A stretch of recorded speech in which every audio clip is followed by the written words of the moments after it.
Y a propósito, hoy queremos dividir el programa en dos partes y nuestros invitados son el doctor Guillermo Sequera, es el director de Vigilancia de la Salud.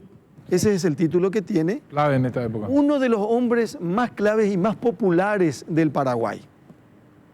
Podemos hablar de varias cosas del doctor Sequera, ¿verdad? Gracias, doctor, por venir. Buenas noches. ¿Cómo le va? ¿Qué tal? Buenas noches. Felicidades a los padres. Muchas gracias, muy amable.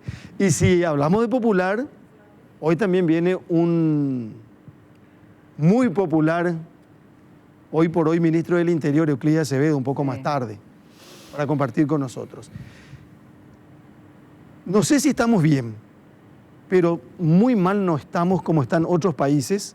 Hoy estábamos repasando esta mañana en La Lupa, Brasil superó 50.000 fallecidos. Sí. Y Brasil tiene más de la mitad que todos los otros países en el continente. Sí. Esta parte del continente hoy tiene 2 millones, más de 2 millones de contagiados y más del 50% tiene solo Brasil.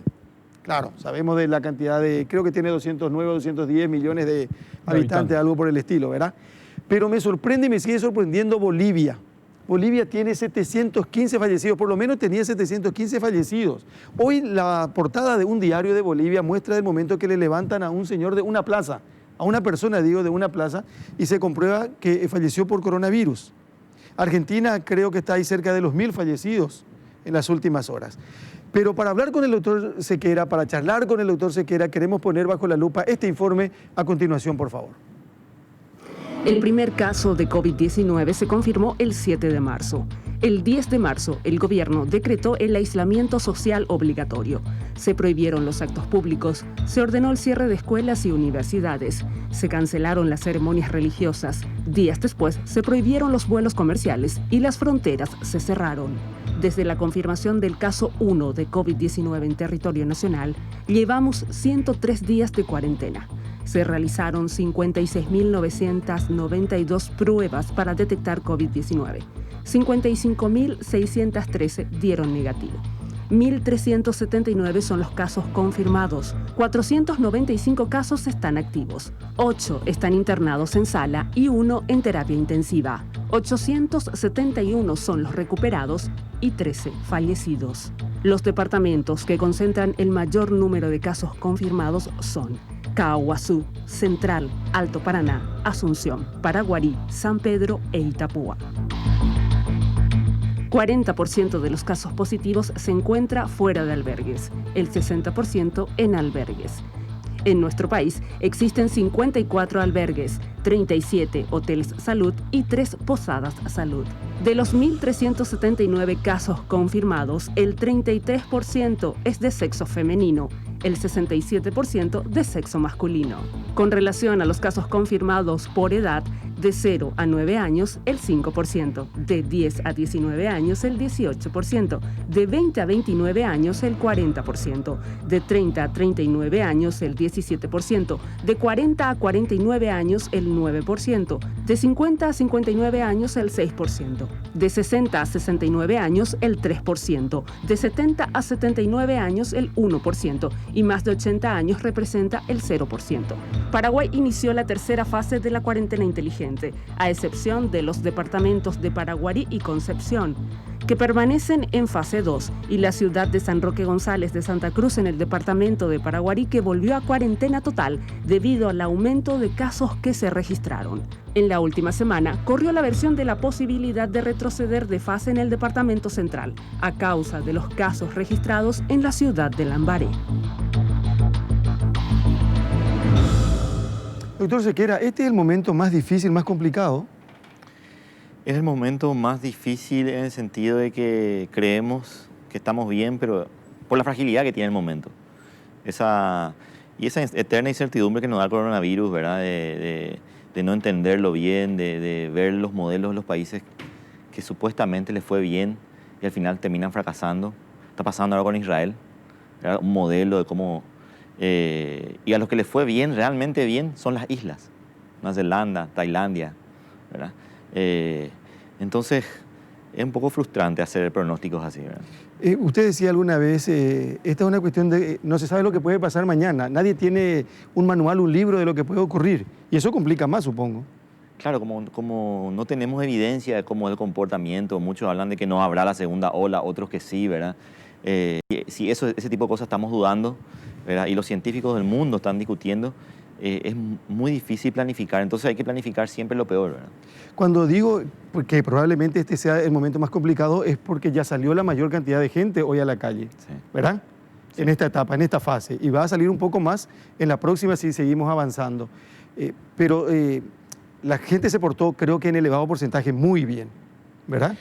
Mira, sí, nosotros creemos que sí, los indicadores no tenemos indicadores muy buenos para, y es parte un poco de lo difícil que es hacer los algoritmos, las ecuaciones para estimar, hacemos una predicción y bueno, cuánto por ciento de la población va a acatar y cuánto va a ser su calidad de acatamiento. Entonces, como no tenemos datos objetivos de eso, no tenemos encuestas permanentes de eso, y por ahí el Google Mobility Report, que muestra un poco cómo se mueven los móviles que tienen Android en Paraguay, verá que Google saca semanalmente, era como algo así lo más objetivo, y sí es cierto, la gran mayoría cumplió, pero en otros países se cumplió mucho mejor que en Paraguay y le fue peor.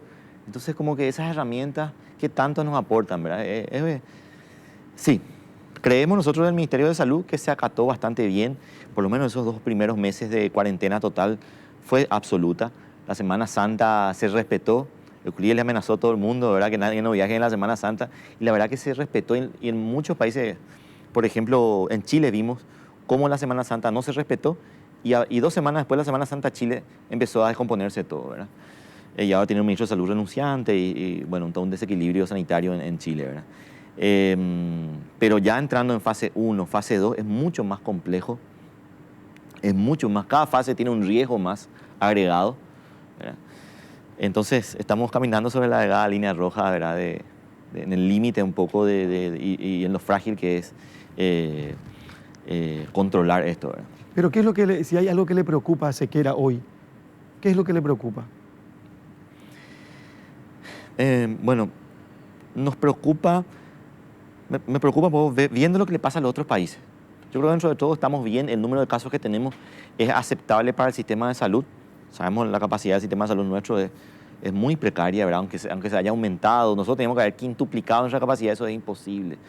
Y los mejores países del mundo con muchísima mejor capacidad que nosotros, ¿verdad? O ciudades, Madrid, París, Londres o Nueva York, todos perdieron, ¿verdad? Con todas las camas disponibles, ¿verdad? Entonces, ir a esa batalla nosotros íbamos a perder de todas maneras. Entonces, la batalla es epidemiológica, está en las herramientas no farmacológicas del control, ¿verdad? En la contención, en la mitigación y en la supresión, que es lo que nosotros hacemos de vigilancia.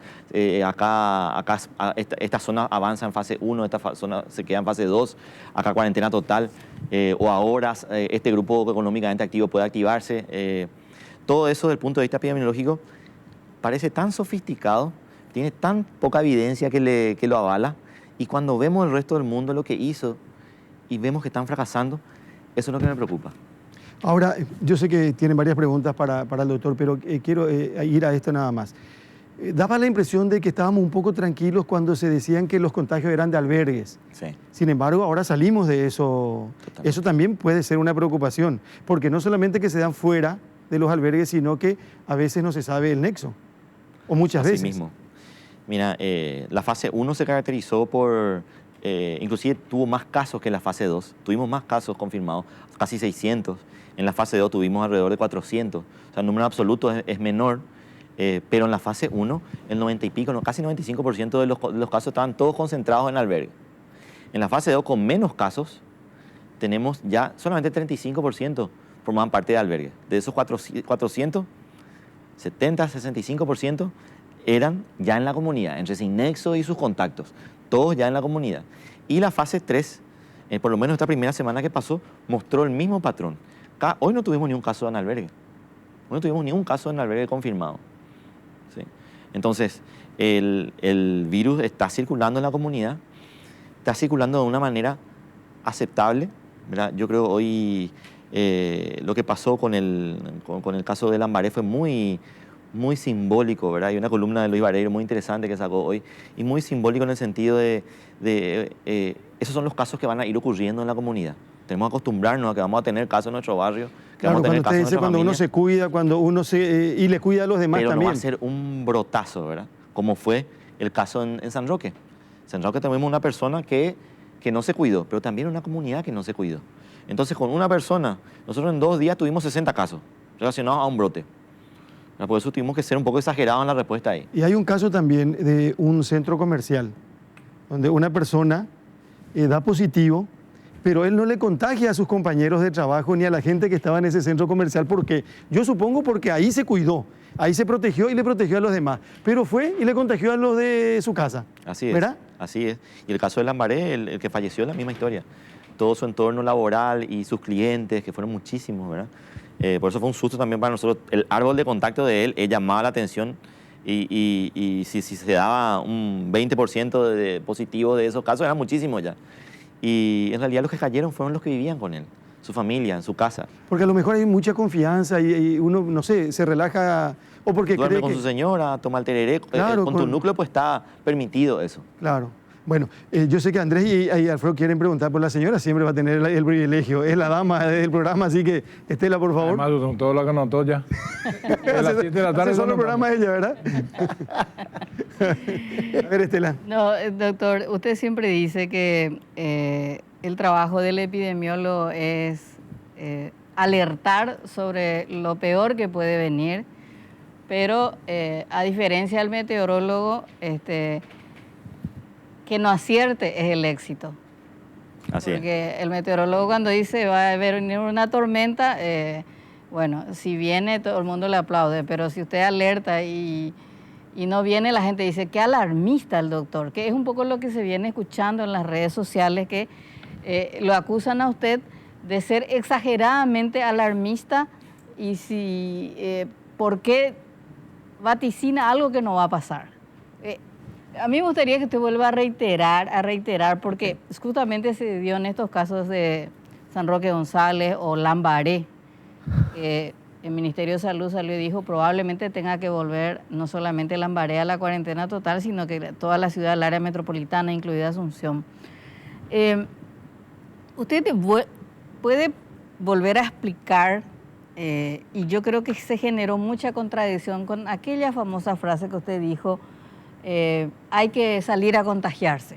Sí. Y dice, y de repente hay un contagio masivo, como San Roque, como Lambaré, y él dice que hay que volver a la cuarentena total. ¿En qué quedamos? Claro. Bueno, la comparación o la analogía con el meteorólogo me parece apropiada, ¿verdad? Nosotros, para vigilancia de la salud, es tan frustrante hacer modelos epidemiológicos y que se cumplan, ¿verdad? Y nos pasa eso con el dengue, ¿verdad? Esta epidemia, que fue la más grande de los últimos 10 años, verla que se haya cumplido tal cual la habíamos predecido, es tan frustrante.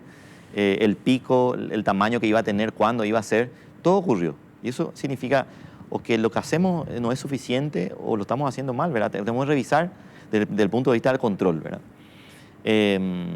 Bueno, y con el coronavirus, me animo a decir que aplanamos la curva, ¿verdad? O sea, la gente aplanó la curva. Nosotros los pronósticos que hicimos en los primeros días de marzo eran catastróficos. Y eso que no hablé todo lo que podía decir, no dije todo lo que podía decir, ¿verdad? Realmente era para ponerse, o para meter la cabeza a los avestruz ahí, bajo tierra. Yo tenía miedo. Y cuando nos sentábamos con el equipo de planificación y hacíamos cuántos respiradores necesitamos y cuántos medicamentos de esto, cuántas batas, eran millones de millones, era insostenible. Y el presupuesto de eso era, pero esto es el mismo presupuesto de salud que estamos pidiendo, o 2 veces más presupuesto de salud, ridículo, encima para algo desechable, ¿verdad? Entonces ahí es cuando más tomas conciencia que las medidas preventivas, por más exageradas que sean, son las necesarias. Y bueno, y retomando un poco, eso de aplanar la curva fue que nosotros fuimos, eso que se predijo, que los modelos predictivos que no eran ni siquiera nuestros, eran de MIT, de Cambridge, Helmetrics, o sea, institutos que hacen modelos predictivos para el mundo. Nosotros hicimos, les pedimos que nos hagan, parece que nos estábamos equivocando, ¿verdad? Y eran esos, los números eran horribles. A partir de ahí se hizo las estimaciones, a partir de ahí se hizo el monto que se le pidió al Congreso, todo a partir de eso, y realmente fue exagerado. Pero, ¿por qué exagerado? Hoy, con el diario del lunes, ¿verdad? Fue exagerado, ¿verdad? Y es porque esos 2 meses de cuarentena total, o sea, una de las herramientas para estrategia para esta cuarentena, y la evidencia lo está mostrando ahora, ¿verdad? Porque esto de hacer cuarentena es del medioevo, ahora lo estamos haciendo y ahora tenemos capacidad de poder estimar su factor atribuible, su impacto, todo eso en la población. Y la primera es hacerlo rápido y hacerlo bien. Y yo creo que lo hicimos rápido y lo hicimos bien. En los 2 primeros meses. Y la cuarentena inteligente es compleja, creo que lo vamos haciendo bien. Lo tercero y lo más difícil es ganar confianza y que se entiendan los conceptos para ir saliendo de manera inteligente. Yo creo que lo estamos haciendo, no en el 100%, pero en la mayoría. Entonces, ese pico que tantas veces nosotros pronosticamos se va pateando hacia adelante y se va achicando. Lo vamos pateando hacia adelante y lo vamos achicando. Cuando tengamos el pico, si lo tenemos, lo ideal es que sea lo más tarde posible y lo más pequeño posible. Y yo creo que lo estamos cumpliendo. Cuando más temprano lo íbamos a tener, el pico iba a ser mucho más alto. ¿Y el pico tiene cifras? Sí. ¿Cuánto es? No vaya a meter en problemas, Estela. No, eso es lo que ella quiere. Sí, eso es lo que ella quiere. Zócalo y ahí el tweet. Ahora, doctor, Pero quiero No, pero una pregunta, por favor, Andrés. ¿Cuánto es un pico? Porque siempre hablamos del pico como el monstruo, al que hay que temer, pero ¿cuánto es un pico en Paraguay? Y estamos hablando de por lo menos, o sea, vamos a ver una escalada de casos progresivos, diarios, ¿verdad? Si ahora tenemos una media de 20 por día, a veces 17, a veces 30, a veces 5, ¿verdad? Que eso se vaya, que en 5 días se duplique. O sea, en vez de tener 20, vamos a tener 100 por día. En los otros 5 días se duplique, vamos a tener 200, ¿verdad? Y ahí depende, ahí es muy, muy impredecible. Ahí entramos en fase de aceleración nosotros. Y lo que nos está mostrando la comunidad global, que cuando pone el freno de mano en medio de esa subida, eso le estaba diciendo a Carlos antes, es muy difícil volver. Y es muy difícil estimar ese freno de mano, cuántas muertes te evitó, muy difícil, porque sigue, 2, 3 semanas sigue subiendo y después cae. Si vos no ponías ese freno de mano, es muy difícil saber cuántas vidas. Es todo muy complejo y hay muchísimos supuestos, ¿verdad? hay una palabra clave en todo esto, doctor, la coyuntura, la famosa coyuntura, que en política y en economía significa mucho. ¿Por qué le digo esto? Porque en marzo, cuando todo esto comenzó, la gente se dejó guiar por el gobierno. Ustedes decían, métanse en su casa, la gente se metía en su casa. Usen tapabocas, la gente cumplió lo que el ministerio le recomendó. Hoy la cosa cambió. O sea, uno puede percibir que la confianza en el ministerio ya no es la misma. La necesidad de la gente de salir a trabajar es mucho mayor. Es decir, en marzo la gente podía meterse 1 mes en su casa y 2 meses. Hoy ya no lo puede hacer. Y también se dañó mucho la imagen del ministerio con este asunto de los insumos. La confianza ciega que se tenía ya no es la misma. Entonces la coyuntura hoy, para que el ministerio le diga a la gente vuelvan a meterse en sus casas, no va a ser acatada al rajatabla como lo fue en marzo. Esa es una realidad. ¿Qué piensan hacer si se da ese pico que le dijo Estela? Nosotros sabíamos que iba a ser así. Imaginemos que un país perfecto donde no hay corrupción y no hay nada. Sabíamos que íbamos a tener el desgaste y la fatiga poblacional a ese mensaje. Estaba en la ecuación. De hecho, lo sigue estando. Los condimentos, ¿verdad? Bueno, todo el tema de los insumos, el avión chino y todo esto, que no ayudan mucho, ¿verdad? A la imagen, y la confianza y la credibilidad, no suman para eso. Pero el cansancio de la población a ese mensaje lo teníamos claro y nosotros lo veíamos que iba a ser insostenible más allá de 6 meses. Y bueno, estamos a 3 meses, más de 3 meses, ¿verdad? Y el cansancio es tal que es cierto, si nosotros tenemos un pico es muy difícil de que volvamos a fase 0 por orden del ministerio. Claro. Pero va a ser lo peligroso y a lo que yo tengo miedo, ¿verdad? Es que el coronavirus nos haga entrar, aunque no queramos, a la fase 0. O sea, que la gente pida volver a la fase 0. Una ventaja que tenemos nosotros en nuestro país con respecto a lo que ocurre en países vecinos, y principalmente lo que pasa en Brasil, es un poco tomar con Brasil, por más de que el gobierno no quiera entrar en cuarentena total, la gente está en cuarentena total ya. En San Pablo la gente está sitiada. O sea, nuestros contactos allá nos avisan, Mira, acá muy poco el movimiento y eso que la solicitud del gobierno no es un mensaje fuerte de salir y usar tapabocas y nada, pero la gente por miedo está haciendo. Entonces, nunca es tarde para entrar en cuarentena total, pero no lleguemos a eso, ¿verdad? Ese es un mensaje que tenemos que digerirlo bien, ¿verdad? Yo sé que cansa que yo esté hablando siempre dando pájaro de mar agüero, ¿verdad? Dando malas noticias, ¿verdad? Pero es un mensaje que la gente tiene que digerir, ¿verdad? Alfredo, por favor. Doctor, anoche estaba hablando con unos queridos amigos que están ahora en Ciudad de México y hablamos de la difícil situación que todavía pasa en México ahí.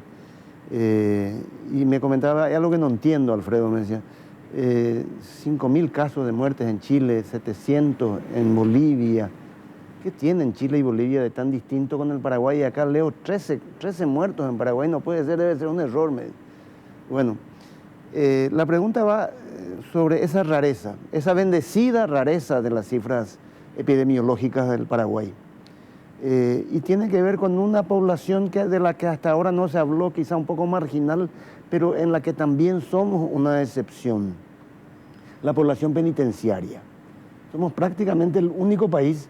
Uruguay es el otro. Uruguay y nosotros, Sí. que no tienen un solo caso en las prisiones, a pesar de las condiciones de hacinamiento que hay allí. ¿Hicimos nosotros algo especial en ese aspecto o tal como parece ocurrir en Paraguay, es nomás una bendición? Suerte, Wirey.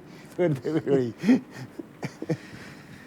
Y bueno, sí, es cierto. Yo decía el tema de la densidad poblacional, cuestiones más demográficas explicaban eso, pero Brasil nos rompe, Bolivia nos descompone un poco esa explicación, ¿verdad? Por más que son más millones de habitantes, la densidad poblacional quizás es la misma que la nuestra y ese tipo de cosas, ¿verdad?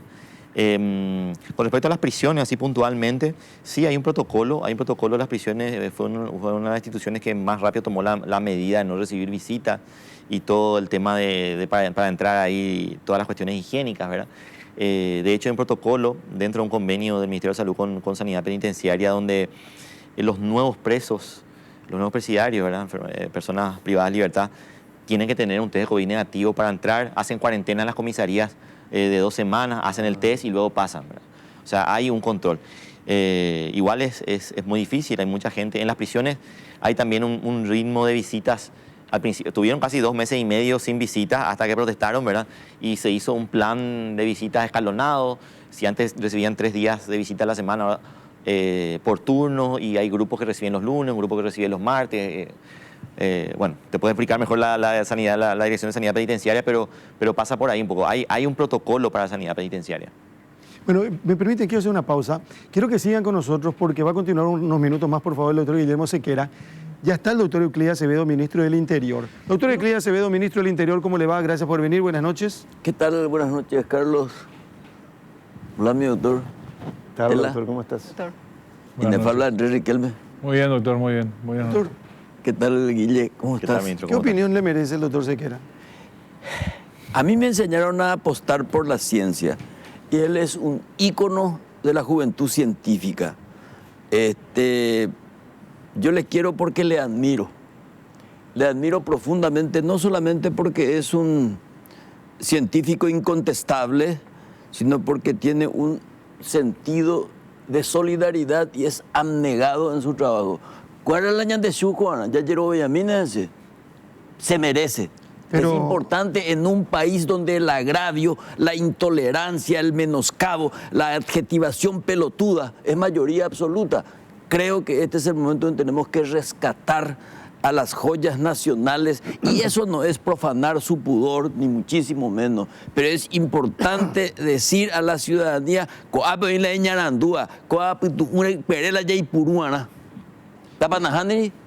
Yo creo que coincidimos todos en la confianza que genera Sequera. Oye, ya oímigo. Pero, Sí, pero- eso forma pero- parte nomás de la... ¿Verdad? pero ¿qué, el reto de quién? No, digo, pero sabemos que acá el que menos sabe habla más fuerte y grita más. Sí, pero le pueden putear a Euclides Acevedo que, bueno, Está, ya va. en mi regreso, donde muy poca gente me esperaba, hoy día ya no es tan así. Pero va a echar con ella otra cosa, ¿ve? ¿En qué? Si es un científico, Su enunciación teórica está en la verificación fáctica. Entonces me parece mucha ingratitud de esta sociedad que está del estercolero, que busca siempre picotear las menudencias y se olvida de que estamos en la última etapa, no solamente de la transición de la pandemia, sino de la transición política, que es una transición cultural. No podemos seguir en el campo del agravio y la intolerancia. No nos va a conducir a nada. El nuevo pacto social, el nuevo pacto de la nueva república no se va a conseguir así. Por eso la reforma es un problema cultural, no es un problema jurídico, administrativo ni contable. Entonces, ¿qué ganas? Pregunto. Ahora, doctor, este sesgo anticientífico, hoy justamente leía al infectólogo más importante de los Estados Unidos, el doctor Fauci, que decía que el sesgo anticientífico es una de las causas de lo que está pasando en los Estados Unidos, que tiene los peores índices. Y usted habla de un sesgo también anticientífico en Paraguay. No es privativo de Paraguay, es una cuestión cultural casi global, sobre todo con la presión que ejerce esta pandemia. Sí, evidentemente hay una degradación global. Si te fijas en la clase política y aún los sucesores de Churchill, los sucesores de Stalin, los sucesores de Roosevelt, ¿dónde hay un Willy Brandt? ¿Dónde hay un Alfonsín? ¿Dónde hay un Ricardo Lagos? Hay una degradación cultural en todo el mundo. Pero eso tiene que volver a ascender hacia arriba. Nadie asciende hacia abajo. Es un pleonasmo. Pero yo creo que este es un momento en que, porque en los Estados Unidos hay una degradación cultural, no quiere decir que repitamos acá lo mismo. Porque acá, con la conducción de Mazzoleni y de él y de su equipo, hemos demostrado que somos tan o más capaces de los pedantes y arrogantes estados modernos del mundo. Yo sé que mucha gente puede que tenga cuestionamientos a las autoridades económicas del país, pero Paraguay tiene un sistema financiero ordenado y Sí, le sacó señor. ventaja a los países vecinos incluso por eso. A mí me gustaría que la salud pública se maneje también de la misma manera que se manejó esta pandemia en nuestro país. La salud pública. Ahí tenemos muchísimas deficiencias, tenemos muchos problemas, muchos líos, pero una cuestión de años, es de historia posiblemente, ¿verdad? Pero yo creo que hay que apostar, coincido plenamente con la doctora, hay que apostar a la gente que sabe y que conoce. Claro, porque la opinología, y ahí Mengo sabe más que yo sobre los hábitos estrábicos de nuestra sociedad. Bueno, este es el momento de empezar a desenmascarar al supersticioso, al que aborda con la magia del mano santa y no con la magia de la sensatez y la razón, las cosas públicas. Acaba de señalar la cuestión de la finanza, la cuestión de la salud pública y obviamente la cuestión de la seguridad también. No tenemos de repente rigor en el... Y después decimos, ¿y qué hacer? Ese es el problema. A mí me cuesta a veces, a todos nos cuesta de repente ponernos en una posición favorable a las decisiones que toma el gobierno por el sesgo que decir, este está vendido al oro del abdismo, quien sea. Pero me parece importante señalar lo siguiente. Acá hubo algunos méritos importantes en las decisiones tomadas desde el gobierno. Si la población acató, como acató, creo, sobre todo mientras pudo, mientras le dio el resto económico a esta pobre población paraguaya, porque hubo confianza en los que le pedían que se quede en su casa. Y hubo confianza porque los que lo hacían eran técnicos no vinculados al partidismo político, eran técnicos de salud, el equipo de Mazzoleni. Y uno no puede dejar de rescatar, porque lo vimos de manera distinta en otros países, como Bolsonaro y sus ministros de salud y sus militares que están a cargo y el desastre que fue, que Abdo haya prácticamente delegado las decisiones a los técnicos en salud para una cuestión que tenía una salida técnica y no política. Es decir, creo que estuvo bien eso. Fíjense que estamos hablando con un ministro del Interior que es de un partido distinto al Partido Colorado, y con una persona que no es militante del Partido Colorado, y que cuesta asumir eso. Yo recuerdo esa entrevista que le dio a un medio de izquierda digital, cómo se tiraban de los pelos algunos conservadores, porque creían que eso era una especie de atentado demoníaco ideológico, y simplemente era una muestra del espíritu democrático de Sequera. Y bueno, entonces yo tengo que decir que las decisiones desde ese punto de vista fueron aplaudibles, fueron buenas, fueron ejemplares, y por suerte se acompañaron de buenos resultados. Pero así todo lo que tiene que ver con la impunidad, con la corrupción, con despilfarro de insumos que hubo, eso nos muestra la vieja cara del eterno Paraguay que conocemos todos desde que nacimos, y que no ha cambiado. Vos dijiste la vez pasada, Carlos, no me acuerdo a quién de nuestros invitados, una reflexión que Sequera ha de tener bien metida dentro del alma. ¿Qué estaría pensando la gente de Mazolén y de Sequera, de Portillo y de todo el equipo si acá estuviéramos enterrando 1000 muertos, ¿no? Después del escándalo de los insumos? Felizmente eso no ocurrió. Así que yo hoy quiero rescatar esa parte aplaudible, positiva, de las decisiones que tomó este gobierno. Y yo le quiero pedir al doctor Guillermo Sequera, no le voy a pedir ya opinión de Euclides Acevedo, porque no va a decir, después de todo lo que dijo Acevedo de Sequera, va a decir, No te creas. ay, No, pero con toda seguridad ese cantillado. no, pero recién ponderó algunas cuestiones que tenía que ver con la labor del ministro en el inicio de la charla. Yo lo que le quiero pedir al doctor Sequera, porque sé que tiene otros compromisos y a lo mejor tienen algunas preguntas más ustedes para él, después vamos a seguir con el doctor Acevedo. El que está viendo el programa, por ejemplo, dice, bueno, ya pasó la pandemia. No pasó la pandemia. ¿En qué punto de la pandemia estamos? Lo peor ya pasó. La famosa curva, ahora, como decía el doctor Acevedo, ahora ya, igual que en el fútbol, todos sabemos de pandemias, todos sabemos de distanciamiento, todos sabemos de lo que hay que hacer. Pero yo le quiero preguntar, y aprovechando esta ocasión, ¿dónde estamos hoy nosotros los paraguayos? ¿Estamos en el peor momento? ¿Superamos lo peor o lo peor está por venir? No querés el número de la quiniela también. Pues así no me puede responder.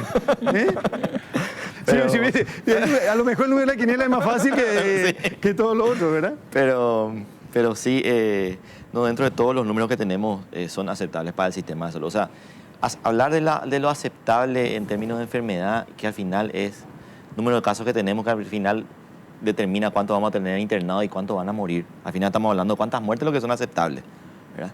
Y ni una muerte es aceptable. O sea, el término de aceptar los números así tan fríamente cuesta hablar, ¿verdad? Aunque los epidemiólogos nos parece más común, ¿verdad?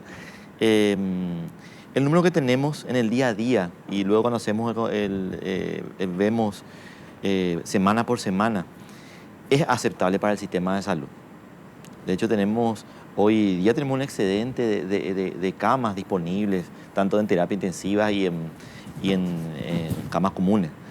Pero es un excedente que en 5 días, si se dispara, se nos puede saturar. ¿Y por qué se puede disparar, Otto? Y se puede disparar porque estamos entrando en fases donde el riesgo de contagio es mucho más alto que lo que era que la cuarentena total, que la fase 1, que la fase 2. Vamos aumentando en riesgo. Y ese riesgo se puede multiplicar en casos en días. Lo que pasó en San Roque es un ejemplo. En un pueblito pequeño, tener 60 casos en 2 o 3 días es muchísimo. Es como que en Asunción tengamos 200, 300 casos por día en Asunción. Más o menos esa es la proporción, ¿verdad? Eso significa que ya que no estamos controlando. Doctor, Sí. hablando de insumos, se dice también que el éxito contra la pandemia es testeo, aislamiento, Sí. básicamente. Pero hoy tenemos problemas con los insumos de hisopos para hacer las pruebas, los test. ¿Cuánto tenemos realmente y cuándo llegan y cuántos llegan? Sí, la capacidad de testeo define la estrategia preventiva. Ujú. ¿Ya? Si esta batalla la queremos ganar fuera de los hospitales, ¿verdad? Y todos los que lo pelearon en los hospitales perdieron, O sea, la batalla está fuera de los hospitales. Si queremos ganar, tenemos que tener un buen nivel de testeo. Estamos con un buen nivel, relativamente buen nivel. Más de 1.000 es la meta que nos pusimos. La idea es seguir avanzando 2.000, 3.000 y poco a poco, a medida que vaya aumentando la capacidad de tener recursos humanos capacitados y la técnica fortalecida en Ciudad del Este, en Encarnación, en Pedro Juan. ¿Cuántos días tenemos? Mira, el viernes tuvimos una reunión, no es mi área, ¿verdad? Pero sí, estoy con las orejas paradas porque define mucho la estrategia. ¿Por qué no es tu área si es vigilancia sanitaria? No, pero de la capacidad que tenemos de los insumos. Yo no sé, a mí me define la estrategia, ¿verdad? Pero yo no sé... Y según tu estrategia, doctor, ¿cuánto se necesita? ¿Cuánto hay y cuánto va a llegar? Bueno, en esa reunión, bueno, estábamos todos preocupados porque realmente hay pocos hisopos. Tenemos capacidad, tenemos para hacer el test en los laboratorios. Eso tenemos capacidad y recursos humanos. Lo que falta es el hisopo. A veces algo tan tonto como el hisopo que es un cotonete, es como un cotonete, pero de otro filamento, no es de algodón, que es lo que se utiliza. No tenemos en el país. Las compras están hechas, el proveedor no trae, en la logística internacional no se está proveyendo. Hay, a nivel local, hay algunos vendedores que no tienen en los números que nosotros necesitamos y en el precio que te quieren vender también se están aprovechando de la situación. Entonces, es una situación muy complicada. Pero el viernes, lo escuchaba el ministro decir, teníamos probablemente para 12 días y hay una donación que llega que nos da un colchón para una semana más. ¿Cuándo llega el martes? Pero todo este periodo de 12 días más una semana más, en ese periodo, yo le escuchaba decir al equipo de insumos, el equipo de finanzas, ¿verdad? Señor ministro, llegan ahí las compras y todo y vamos a tener algo así como 200.000. Alguien mencionó martes que podría ser... ¿O es muy pronto? Sí. Yo creo que llega algo el martes. ¿Y es cierto que usted sugirió que se haga una prueba nomás? Lo que nosotros sugerimos es hacer lo que está haciendo. Nosotros estamos siendo un poco exagerados con el uso del test. Nosotros, por ejemplo, para darle de alta a alguien le exigimos 2 test negativos. A los 14 días ha empezado la enfermedad, tu positivo, 14 días después, un test negativo. Y más de 24 horas después, otro test. Y si tenés 2 negativos, separados 24 horas más, alta, recuperado. El mundo ya está haciendo de manera diferente y Uruguay, uno de los países que está bastante exitoso con eso, por eso tiene tan alta su proporción de recuperados. Ellos hacen 14 días y si vos estuviste asintomático los 14 días, ya no te vuelven a hacer. De alta ya. No te hacen un test para, ni siquiera uno, ¿verdad? Para decir, no, 2, 1, no, ninguno. Si no tuviste ningún síntoma y 14 días cuarentena en tu casa, a la casa. Argentina, ¿cómo está haciendo? Argentina, si yo tengo, soy positivo, mi entorno directo, mi familia, se queda de cuarentena. Pero el sistema de vigilancia ya no le testa más a mi familia. Le obliga a la cuarentena nomás. Y justamente la semana pasada tuvimos la reunión de Mercosur, yo le preguntaba a mi padre, pero ¿por qué no le testan? Si tienen que notificar ese caso, es un caso nuevo para registrar. Y no sabes lo que nos pasó, me dice. Le testamos, le sale negativo a uno de ellos y se relajan. No respetan la cuarentena. No, algunos quieren un certificado que diga que tiene negativo para hacer... Entonces, dentro de esta, también de dejar de hacer mucho test, nosotros desde Vigilancia y con el Laboratorio Central no queremos hacer mucho test en vano. Queremos que los test cuando los hacemos sean realmente útiles y esté enfocado en el lugar y en el momento que sea más útil, tanto poblacionalmente como individualmente. Entonces, vamos en el nuevo protocolo que probablemente la próxima semana se va a estar habilitando, ¿verdad? Según las normas internacionales, vamos a dar de alta a los casos positivos, si estuvieron sintomáticos los 14 días, alta sin necesidad de test. Y eso vamos a ahorrar muchos test que estamos haciendo ahora, ¿verdad? Quiero ir a una pregunta porque tiene que ver con un caso que ocurre en Lambaré. Lambaré otra vez es noticia. Y la información dice, doctor, que 10 miembros de una familia en Lambaré están contagiados. Hay un brote en Lambaré que es un poco más pequeño de lo que nos... Bueno, en el momento que fallecía este ciudadano de Lambaré, que todo el mundo lo comentó, ¿verdad? Y que todo el mundo se alteró, había otro brote en Lambaré latente. Y que la gente no hablaba. Que hasta ahora es el que más casos está teniendo. ¿Qué es este? ¿Qué es este? Ay, miren, escuchen esto. Tiene que ver con una pareja con 5 hijos, además de abuelos y una tía. Tiene que estar en cuarentena. Y esa familia tiene que quedarse en la casa, no puede salir, doctor. Así es. ¿Y cuál es el origen? ¿Cómo sobrevive? ¿Cuál es el origen del primero que contagió ahí en la familia? Y no recuerdo bien si eso estaba relacionado a una cooperativa Hay un brote dentro de una cooperativa en Lambaré donde hay varios casos que están relacionados. No son muchos, no superan la decena. Y ahora aparecen estos nuevos de la familia relacionados también a eso. Pero a lo que quiero ir nomás comunicacionalmente, como la muerte del caso generó toda una paranoia que por un lado es útil, ¿verdad?, en términos de control, pero ocurría otro brote en Lambaré y sigue ocurriendo de que la gente no percibe si es que no muere alguien. Recién cuando muere alguien parece que ahí es lo que se despierta la ciudadanía y se preocupa y empiezan a lavarse las manos desesperadamente, ¿verdad? Y tenemos que acostumbrarnos ya al mensaje en que en nuestro barrio, en nuestra comunidad, en nuestra ciudad, vamos a tener casos, en nuestra familia vamos a tener casos. El tema es que si nos tomamos la medida, usamos el tapabocas, el distanciamiento, el lavado de manos, van a ocurrir esos casos, pero no van a ser brotazos, como decimos nosotros. Un caso no va a causar 60 casos en 1 o 2 días. Pero lo que tenemos que entender que de esa familia nadie puede salir ni siquiera a trabajar. Así ¿Y es. cómo vive todo ese tiempo esta familia? Porque mínimo 15 días no puede hacer absolutamente nada. Bueno, aprovechen unos minutitos más para el doctor Sequera, después se tiene que retirar y se va a quedar con nosotros. ¿Tiene paciencia, doctor Acevedo? Pregunte. Paciencia tuve de soportar la tenacidad de tu productora. Yo te venderé Yumuaica, tú tenés que tu tiras. No, Más sí. paciencia que la de Job. Bueno, ¿para qué pregunté también? Conocer otros lugares, doctor, Picando ahí. que ustedes puedan tener, doctor Sequera, un estudio o unas pruebas que les preocupe otro lugar donde se han dado repetidamente positivos. ¿Existe? Perdón, no entendí. Si hay otro lugar, aparte de Lambaré, fuera de Lambaré, en donde empieza a despertar alguna preocupación en ustedes, así como Sí, estos 10 casos sí. antes del fallecido en Lambaré que hayan en algún Hoy otro día lugar. los ojos de vigilancia están puestos en lo que está ocurriendo en Caguazú. Caguazú. Sí. En la ciudad de Caguazú, en el departamento. Hacia Campo 9, por ahí. Campo 9. Allí, ¿qué exactamente está pasando, doctor? Y ahí en los últimos días hay 2 casos sin nexos que está generando un brote relativamente grande. Más de 16 casos ayer, hoy un par de casos más. Del mismo nexo. Del mismo origen. Del mismo brote.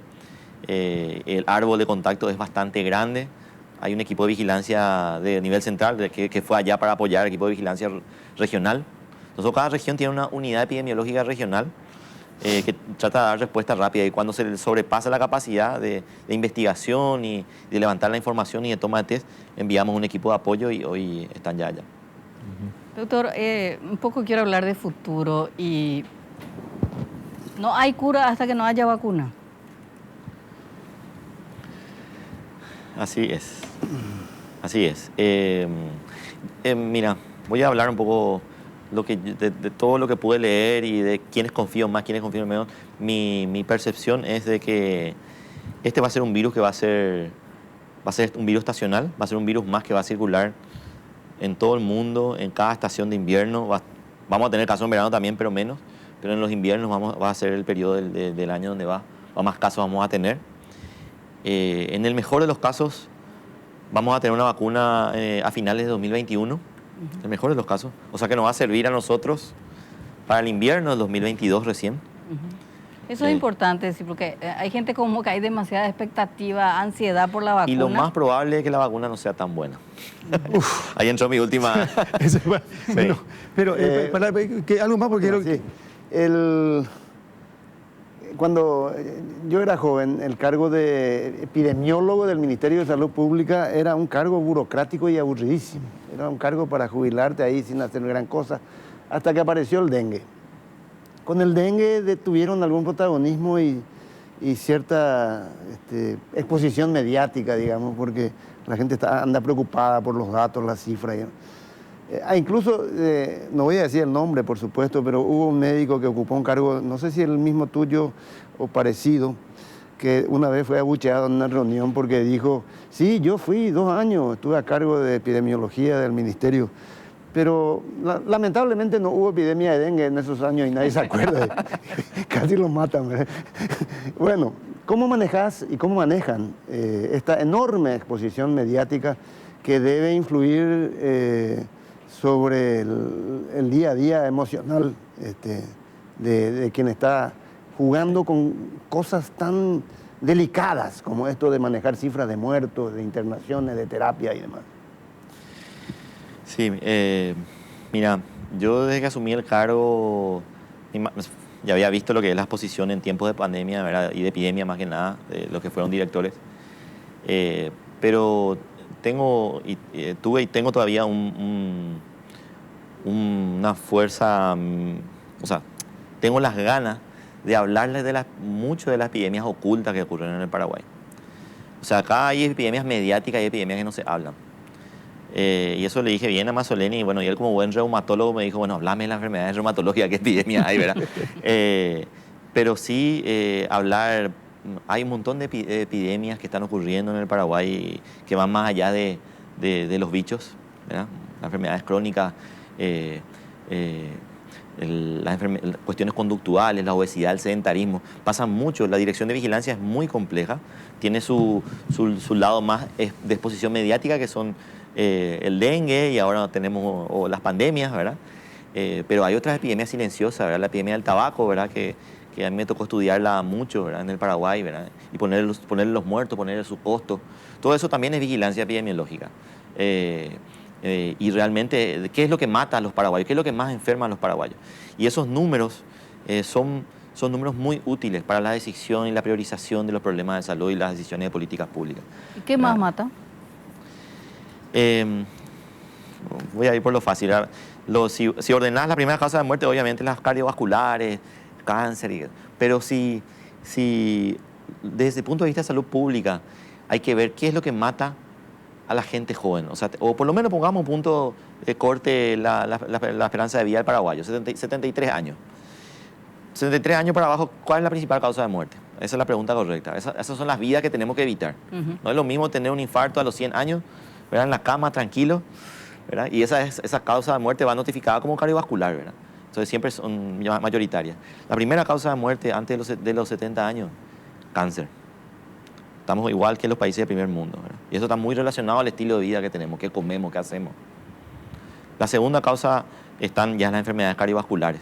Y ahí sumando también todo lo que es ACV, los derrames, ¿verdad? No solamente el corazón, ¿verdad? No solamente el infarto.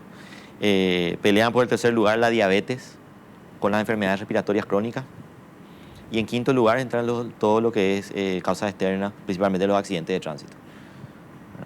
Doctor, esa gente que se recuperó, ¿ustedes le siguen haciendo un seguimiento? ¿Hay alguno que haya tenido una recaída por segunda vez o no existe eso en Paraguay? Un rebrote. No tuvimos todavía algo que nos diga eso. O sea, en el mundo ocurrió, pero prácticamente en todos los casos que ocurrieron eso fueron desmentidos. No porque sea mentira, sino porque demostraron que la primera vez que tuvo realmente no fue y la segunda vez realmente fue. Entonces, son casos que se dan, pero no es realmente una reinfección, ¿sí? Lo que sí tenemos nosotros experiencia, esto de ser tan exigentes en el Paraguay para darle como recuperado, nos hizo tenerle a la persona a más de 60 días diciéndole que tiene el virus todavía. Y eso es una cosa interesante que va a entrar en el nuevo protocolo. Cada vez hay más evidencia científica que muestra que el virus realmente está en el cuerpo humano 14 días, contagiable. A partir después de los 14 días, yo te puedo hacer el test de PCR, me va a dar positivo, pero no es el virus realmente. Ya el virus está muerto, son restos virales lo que detecta el PCR. Si yo hago cultivo de esos tests, de esa muestra, no crece más el virus, o sea, no es contagioso, ¿sí? Entonces, por eso varios países del mundo tienen la necesidad de hacerle test. Nosotros tuvimos el primer caso que tuvimos, que fue un joven que tuvo síntomas muy leves, estuvo más de 45 días estuvo encerrado, porque le salía positivo, y ahí ahora probablemente ya le debemos dar alta más tempranamente, porque tenemos más evidencia. Nosotros, porque seguía saliendo positivo, le exigíamos que esté en su casa, pero le sometíamos a otro problema de salud mucho más complejo, ¿verdad? El tema de salud mental. El tipo estaba arañando la pared, ¿verdad? Con ganas de salir. Pero bueno, esta enfermedad es un aprendizaje permanente y no hablo por mí, lo hablo a nivel global prácticamente, ¿verdad? Y quiero cerrar con esto agradeciendo la gentileza de venir a visitarnos esta noche, doctor Sequera. Así como creo que de una u otra manera ponderamos el tema de los albergues, creo que un problema en nuestro país fue el tema de los choferes, de los camioneros. Creo que ahí se cometió un error porque yo tengo la información y usted me va a decir sí o no que el caso de Campo 9 tiene que ver con un con un camionero. Está la sospecha, ese camionero no está en el país ahora. Exacto, que vino, contagió y volvió a salir del país. Entonces yo creo que ahí puede que... Hay que hacer un albergue para camioneros y así controlamos el ingreso al país. Hay un plan de eso. El tema de los camioneros es muy complejo. Hay camioneros y camioneros. Hay gremios que ofrecen, que tienen esa capacidad, y hay otros que no están alineados a ese gremio. Es una diversidad muy compleja, ¿verdad? Pero sí, desde la Dinatran y los grandes gremios y las grandes empresas transportadoras sí tienen esa capacidad y de hecho lo ofrecen a los camioneros. De hecho, hay camioneros que no quieren irse a su casa, quieren irse a la oferta que le da su grupo, su gremio, digamos, ¿verdad? Nosotros tuvimos varias reuniones con ellos, hicimos un protocolo. Lo que no hicimos desde el principio es testarle a todos ellos. Pero sí hicimos un muestreo, justamente la semana pasada, testeamos a casi 700 camioneros, 680, algo así. Tanto en Ciudad del Este, en Asunción, en Encarnación, ¿verdad? Hicimos un mapeo también de dónde vienen. Lo bueno que está ocurriendo es que ya no hay más camioneros de viajes tan largos. No hay camioneros que vienen de San Pablo, Claro. por ejemplo. Ya hacen entrega de posta en los diferentes estados de Brasil. Y depositan en Foz, y los camioneros que entran de Foz ya traen de Foz nomás. Hay, ¿verdad? De los 300 más o menos que nos fuimos a testar de camioneros que vienen de Brasil, 7 sí venían de San Pablo. Pero antes eran casi todos de San Pablo.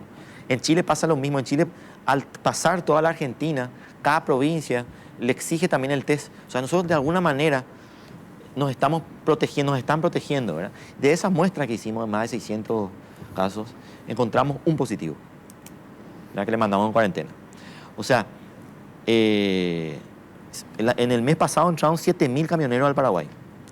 7.000 camioneros, eso por día es una exigencia para el número de test que realmente no tenemos capacidad todavía para hacer. 7.000 camioneros. 7.000 camioneros en un mes. En un mes de frontera cerrada y todo esto. Es muchísimo. Entonces, hay que hacer, si vamos a hacer eso, o sea, estamos estudiando, como este muestreo es parte del diagnóstico, tenemos que saber a quién hacer, no al que cruzó de Foz nomás. Vamos este está viniendo de San Pablo, ¿verdad? Porque tiene que tener toda la ruta marcada. A este sí. El que está viniendo de Chile, sí. Pero el que vino acá nomás de Formosa o el que vino acá nomás de...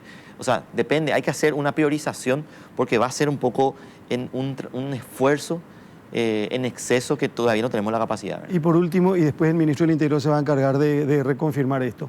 Brasil, mientras continúe en estas condiciones, ni pensemos que se puede abrir la frontera. Así es. Lo bueno es que los propios estados aledaños al Paraguay ya están tomando las medidas. Claro, pero nosotros inclusive hablamos, ciudades, ¿verdad? Nosotros cuando hablamos de Ciudad del Este tenemos que hablar de San Pablo necesariamente, no hablar de Foz de Iguazú, y ahí está nuestro problema. Ahí está nuestro problema. Igual que Salto del Guaira tuvo que sellarse, porque si no hubiese sido un escándalo, supongo, ¿verdad? Así es. Pedro Juan Caballero, Punta Porá. Lo bueno que Punta Porá, el intendente prefecto, ¿verdad? También ya tomó medidas, un poco de cuarentena, distanciamiento social, él ya está exigiendo el uso de tapabocas. Cuando las medidas se toman en espejo, deberíamos nosotros de aprovechar eso, nos sentimos un poco más protegidos, ¿verdad? Ahí era lo inconsistente, era que Pedro Juan Caballero todo un esfuerzo de la gran flauta y el otro lado era fiesta, ¿verdad? Hasta hace creo que 10 días más o menos que en Punta Porá se empezaron a tomar medidas por la autonomía que tiene esa prefectura, ¿verdad? Doctor Guillermo Sequera, muy gentil como siempre, que tenga buenas noches. Muchas gracias por venir a Bajo la Lupa, Noticias Paraguay.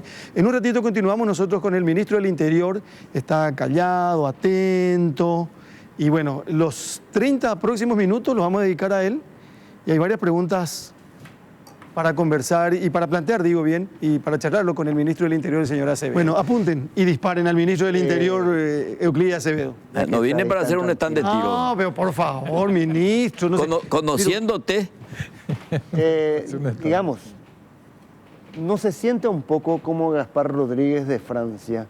¿Cómo? Porque desde la época de Gaspar Rodríguez de Francia, en ningún otro momento de la historia el Paraguay volvió a estar aislado, con las fronteras cerradas.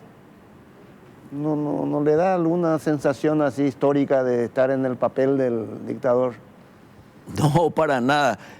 Quiero hacer una pequeña observación histórica. Mucha gente dice que el doctor Francia se aisló. En realidad él lo aislaron. Mucha gente dice que él cerró las escuelas porque quería gente ignorante para poder manejarlo mejor. Él cerró las escuelas manejadas por españoles. No había analfabetismo en la época del doctor Francia. Claro, ahora también nos cierran las fronteras, no el gobierno ni el Brasil, la pandemia, el virus. Hay una tentación autoritaria en coyunturas como esta. Eso no me cabe la menor duda. Ninguno de nosotros, por lo menos los de mi generación, no dejan de tener arrebatos autoritarios.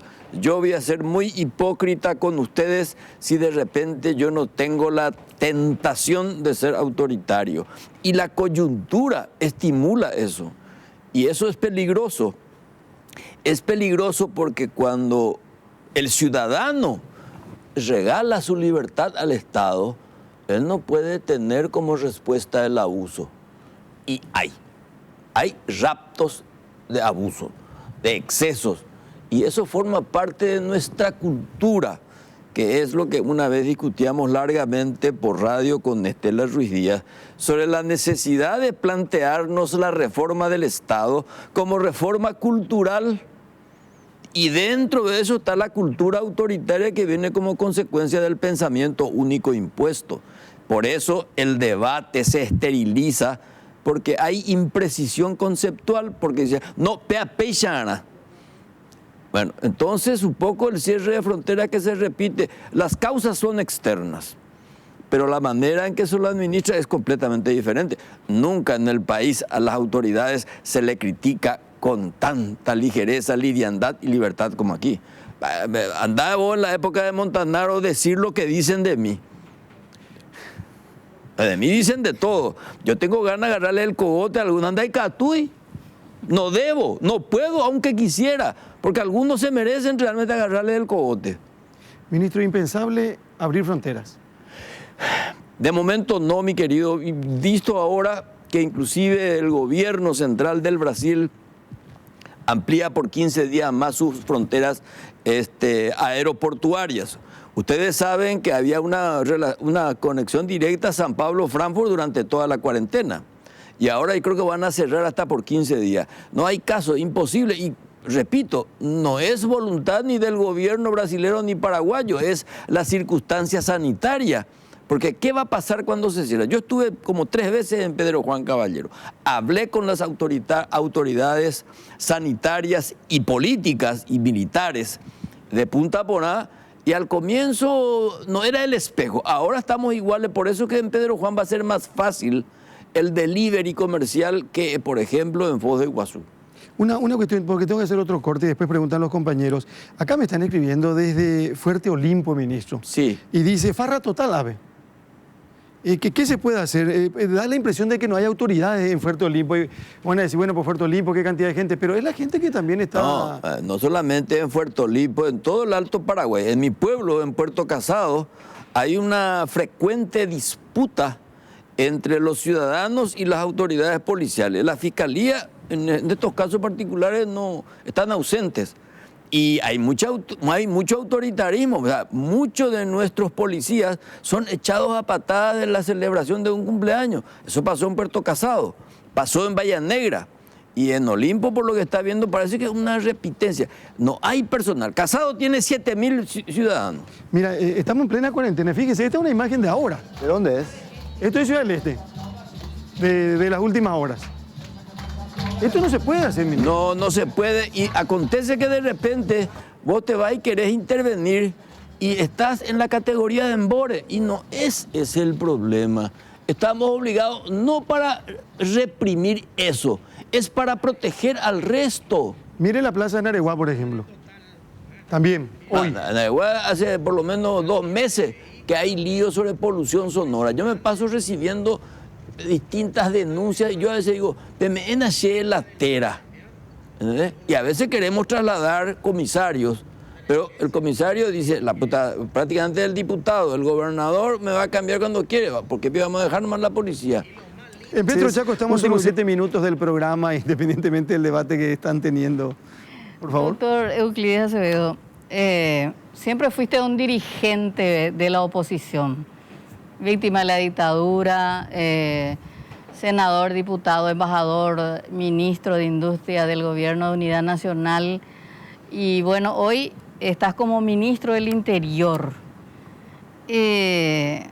La policía paraguaya, institucionalmente, probablemente es una institución muy corrupta, vinculada al narcotráfico. ¿Cuántos problemas que haya de corrupción está ahí un sector de la policía o individualidades de la policía?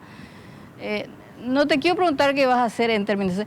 ¿Qué legado quiere dejar Euclides Acevedo, un hombre que no pertenece al Partido Colorado, que tiene una rica historia de lucha por la democracia? ¿Qué legado quiere dejar Euclides Acevedo en ese cargo? La infección policial a la que haces referencia y que es inocultable, que es una realidad, no se la combate con el castigo ni con la sustitución del que está complicado en determinado lugar del territorio nacional con el delito. Yo creo que la solución pasa por un proceso. Por eso estamos trabajando hace mucho tiempo con la nueva ley de modernización, que tiene consenso, y vamos a terminar ahora con los oficiales retirados, donde de alguna manera la parte civil se involucra más con la cuestión policial. De alguna manera hay que en la cadena de mando que hoy no lo tengo. Pero para mí esa intervención de los retirados es la primera, la muestra del control que tiene la policía y es policía sobre la institución. Es la única institución dentro del Estado donde los ex mandan más que todos. Tienen siempre un cupo como en la policía como viceministros. Sí, pero no es por presión de ellos. ¿Pero por qué? No es por presión de ellos. ¿Por qué? Bueno, de todas maneras es un poder fáctico real los oficiales retirados, claro, que tienen sí, mucha vinculación en las cooperativas que manejan mucho dinero. Pero déjame terminar esta parte de que me hablas de legado. Es mucha pedantería decir y quiero pasar dejando algo. Me gustaría terminar el hospital que está en el kilómetro 23, que queremos que sea un hospital de lujo. Porque el policía no puede estar sometido a una especie de kiosco sanitario como hoy es el Rigoberto Caballero, que tiene de todo. A ti chiquitito, un kiosquito.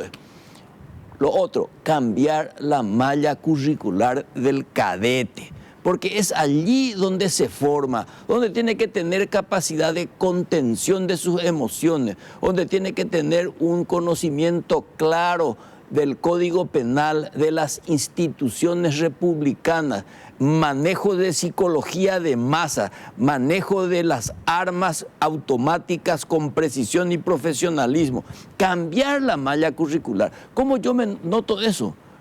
Hablando con los cadetes que estuvieron en Maryland, en Bogotá, en Madrid y ahora en Moscú. Es otro el pensamiento, absolutamente diferente. Y ni te cuento de algunos oficiales que estuvieron por Israel que tienen un concepto mucho más profesional de lo que es el trabajo tecnológico en la inteligencia. Ahora, esto es un proceso así. Todas las instituciones tienen contaminación, todas.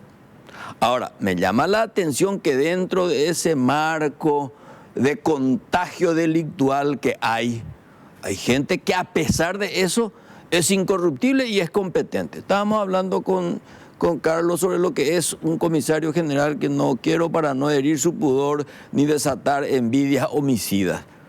Es un tipo que se planta ante la presión política. Es un tipo que se planta ante los delincuentes con la ley en la mano. Y eso, por ejemplo, a mí me estimula a decir, bueno, ¿por qué él es así y el resto no? Porque fue educado, fue formado en Carabineros de Chile, en donde vos quieras, pero tuvo el universo cultural de la apertura. Por eso es que no me pueden prohibir a mí hacerle viajar a los policías. No se hará cape. Pero esa infección es terrible, Estela. Uno sabe lo difícil, lo complicado que es. Porque además lo cambias, es como ese cura que comete un pecado ante la comunidad y lo mandan castigado a un convento. Pero sigue siendo cura en otra parte y se lleva consigo la inclinación al pecado. Entonces, eso pasa también con estos traslados que no solucionan el tema. Ministro, gracias por venir. Muy gentil por estar con nosotros esta noche. Vaya, papá, vi en el programa. Y bueno, es así. Riquelme, esperé que me ibas a preguntar me quedé algo con deportivo. 2 o 3 preguntas. Doctor, una breve síntesis de lo que pasó esta semana. Esta semana, primera semana de la fase 3, ¿todo bien? ¿Qué notó en la ciudadanía? Control de colectivos, bares, restaurantes. Vos sabés que estoy gratificado en los bares, que entro de manera subrepticia, sin que nadie me vea, y la gente cumple de una manera impresionante. Hasta yo me animo ahora a irme de trabajar como mozo. Bien. Doctor, Dalia Moime. ¿Eh? Dalia. Dalia. Dalia, japeango yeyarra mantaran de país siempre para cañi. Alguien le protege, pero yeyarra tajina. Do iramos a ella, pero oye mongoraina. Ministro, muchas gracias.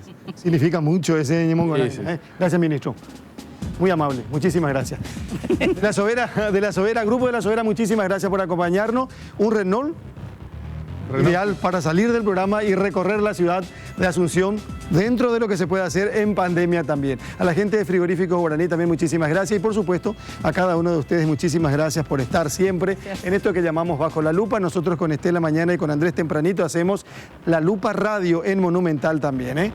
Doctor Acevedo, el aprecio de siempre. Doctor Boxia, feliz día, siga disfrutando. Señor Riquelme también. Estela, muchísimas gracias. Y a la gente que nos elige también muchísimas gracias. Imperdible, después de todo, 10 de la noche con Álvaro Mora aquí en Noticias Paraguay. Buenas noches, hasta mañana.